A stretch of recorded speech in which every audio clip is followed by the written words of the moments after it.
चलो एक નું ધ્યાન ગ્રુપ નું નામ છે ગંગા ચલો બે એકદમ છે પેટર્ન ધોરણ 2 હવે એમાંથી શું કરાવવાનું તો કે રમત પછી ચિત્રો ચાલો આગળ દોરીએ પછી ચપટી અને તાળીની રમત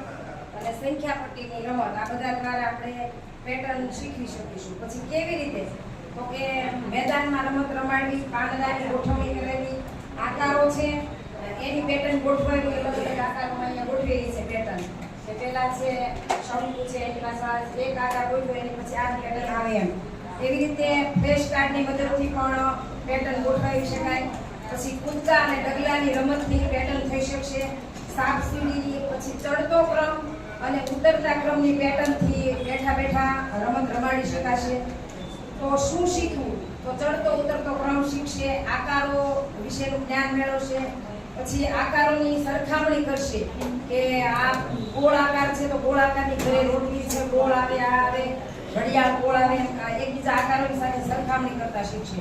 વસ્તુઓ સાથે સરખાવશે પછી રંગોની સમજ રંગોની પેટર્ન એક બનાવશે તો રંગોની સમજ આવશે અને આવી રીતે અને શા માટે તો એમાં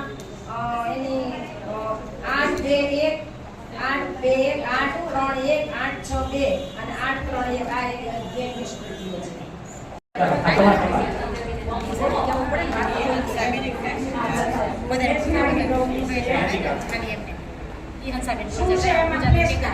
બોક્સ નંબર 1 એકમ છે વાંદરાની ટોળી કેવી રીતે તો ફ્લેશ કાર્ડ દ્વારા પ્રશ્નોત્તરી દ્વારા વર્ગખંડની અંદરની વસ્તુ અને બહારની વસ્તુ દ્વારા એવા પ્રશ્નો પૂછું કે પંખો ક્યાં છે ચોક ક્યાં છે ચપ્પલ ક્યાં છે પાણીનું બરફ ક્યાં છે એટલે અંદર બહારનો એને ખ્યાલ આવે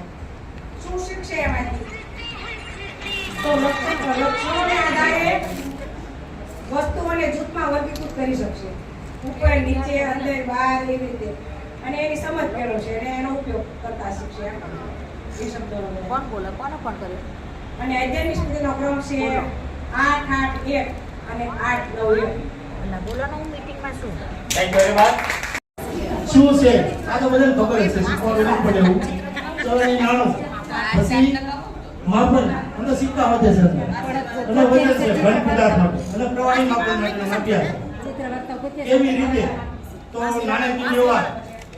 પૈસા તો નાણાકીય વ્યવહાર થાય અહીંયાથી આપણે લિક્વિડ છે એનું માપન થાય તો ઘન પદાર્થ બાળકને ખ્યાલ છે નાના બાળકની દુકાને મોકલતો હોય ને તો ખબર છે વસ્તુ કેટલી લાગે છે એમ લાગે ભલે ખબર ન પડે બી આવે પછી અંદાજિત આમ તો અંદાજિત બધું શબ્દ ખોટો છે આખું માપન શું શીખશે તો નાણાકીય લેવડ દેવડ શીખે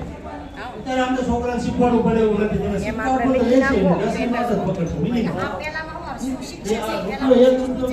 એ સાંભળો ભાઈ લાસ્ટ સ્ટોરી આવજો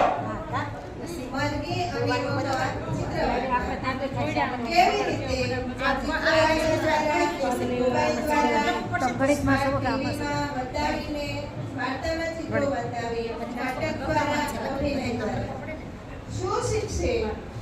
તો શબ્દભંડોળ વધે પ્રાણી અને પક્ષીને ઓળખે જંગલો નદીઓ અને પર્વતો વિશે જાણે ભાઈ બહેનના સંબંધ વિશે જાણે મુખ્ય શબ્દો ઓળખે જેવા કે નદી મગર પાણી ભાઈ બહેન જેવા શા માટે તો એની ક્ષમતા છે 10 5 2 10 5 3 10 8 thank you very much please શીખવું તો તેમાંથી ખેતરના કાર્યો નાના મોટા લોકોના કામ સવાર સાંજ અને બપોર ખેતીના કાર્યો ઓજારોની ઓળખ પ્રાણીઓ વિશે અને વૃક્ષોની ઓળખ અને તેના અંગો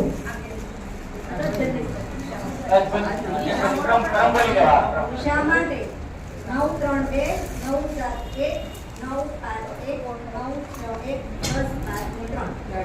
આ અજબ ગજબનો આ પહેલો પાઠ એટલે ખબર પડી આ ટુકડીએ કઈ કઈ અધ્યયનની સ્મૃતિઓ કાઢી ફટાફટ